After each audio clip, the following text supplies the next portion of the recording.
19 দিন পর এখনো অবস্থানে চাকরিহারা শিক্ষক শিক্ষিকারা এবং তারা বারবার যে কথা জানিয়ে আসছেন এবং তারা ডেডলাইনও বেঁধে দিয়েছেন সরকারকে। সোমবার পর্যন্ত হাইকোর্টের নির্দেশে সল্টলেক সেন্ট্রাল পার্কে সরছে ধর্ণাস্থল। চাকরি ফেরোচ্ছে তারা নিজেদের অবস্থানে অনড়। চাকরিহারা শিক্ষক চিন্ময় মণ্ডল তিনি কি বলছেন না, সরকার বা কমিশন যতক্ষণ না তাদের নিজেদের অবস্থান স্পষ্ট করবে ততক্ষণ আমাদের আন্দোলন চলবে। দেখুন কি বলেছেন তিনি। যদি দেখা না পাই, আমরা যদি কোনোভাবেই কোনো সদুত্তর না পাই, তাহলে আমরা অবশ্যই নতুন কিছু ভাববো এবং আমরা চাইছি যে সরকার পক্ষ হোক বা কমিশন হোক বা যে কেউ হোক আমাদের বিষয়টা নিয়ে একটা ক্লিয়ার যেন রাস্তা দেখান, একটা পথ তো দেখাবেন যে তারা কি ভাবছেন, বহাল করার কথা কিভাবে ভেবেছেন এবং কি কি পদক্ষেপ তারা নিতে চলেছেন, সেটা আমাদের জানাটা অত্যন্ত জরুরি। অর্থাৎ চাকরিহারা শিক্ষক শিক্ষিকারা তারা পথ খুঁজতে চাইছেন, দিশা চাইছেন সরকারের তরফ থেকে এবং কমিশনের তরফ থেকে। শিক্ষামন্ত্রী ব্রাত্য বসু তিনি কি বলছেন না, এই নিয়েই তো বহুমত চাকরিহারা শিক্ষক শিক্ষিকাদের মধ্যে। ঠিক কি বলেছেন তিনি, রাখবো আপনাদের সামনে। একটা চিঠি আমি পেয়েছি, সেই চিঠিতে কেন বসতে চাওয়া হয়েছে সেটার কোনো উল্লেখ নেই।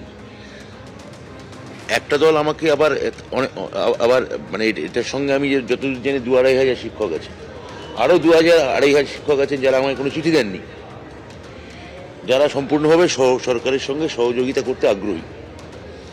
আরও কিছু লোক আছে যারা কোনো আন্দোলনই নেই, তারা মূলত সরকারের উপর ভরসা রাখছেন এবং আইনি লড়াইয়ের দিকে তাকিয়ে আছেন।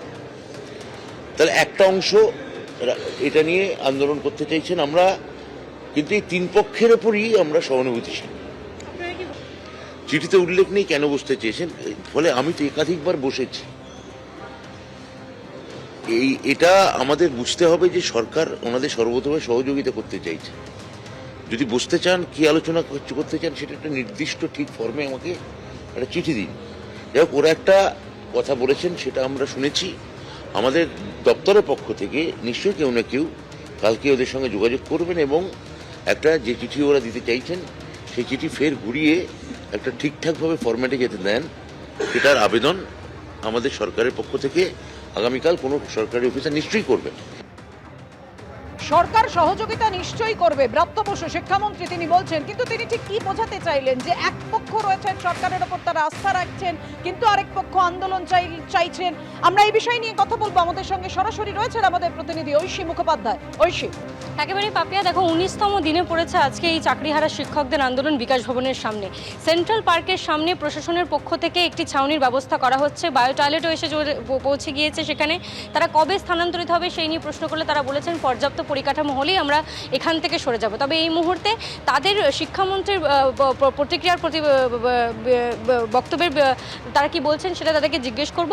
আজকে শিক্ষামন্ত্রী বলেছেন যে চিঠি তিনি পেয়েছেন সেখানে কোনো উল্লেখ নেই আপনারা কেন বসতে চান সেই বিষয়ে, এবং তিনি বলেছেন যে আগামীকাল কোনো সরকারি আধিকারিক আপনাদের সঙ্গে যোগাযোগ করবেন ঠিক ফরম্যাটে যাতে চিঠিটা দেওয়া হয়, কেন বসতে চান সেটা উল্লেখ করুন। এবং সবচেয়ে দুঃখের বিষয়, সারা রাজ্যের মানুষ জানতে পারছেন, সারা দেশের মানুষ জানতে পারছেন যে শিক্ষক শিক্ষিকারা, যোগ্য শিক্ষক শিক্ষিকারা কেন রাস্তায় বসে আছেন। এখন আমাদের শিক্ষামন্ত্রী সেটা জানতে পারছেন না। এটা আমাদের জন্য অত্যন্ত দুঃখজনক এবং এটা অবাক করার বিষয়। প্রথমত আমরা 20 তারিখে বিকাশ ভবনে রিসিভিং সেকশন যেটা আছে সেখান থেকে আমরা রিসিভ করাই, ওনার কাছে আমরা যে সাক্ষাৎ চাইছি আমরা রিসিভ করিয়ে নিয়ে আসি। সেখান থেকে ওনার জানার কথা ছিল আমরা কি উদ্দেশ্যে বসতে চাইছি।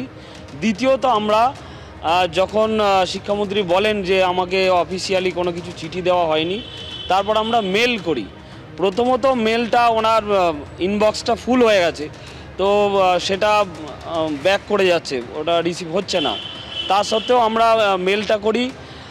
এরপরেও যখন আজকের উনি যখন যেটা বলছেন যে আমরা কি বক্তব্য নিয়ে ওনার কাছে পৌঁছাবো, যেহেতু প্রথম চিঠিতে প্রথম মেলে আমরা পরিষ্কার উল্লেখ করেছিলাম কোন কোন পয়েন্টের ভিত্তিতে আলোচনা সাপেক্ষে আমরা ওনার সাক্ষাৎ চাইছি, প্রথম চিঠিটা রেফার করে দ্বিতীয় মেলটা করা হয়েছিল।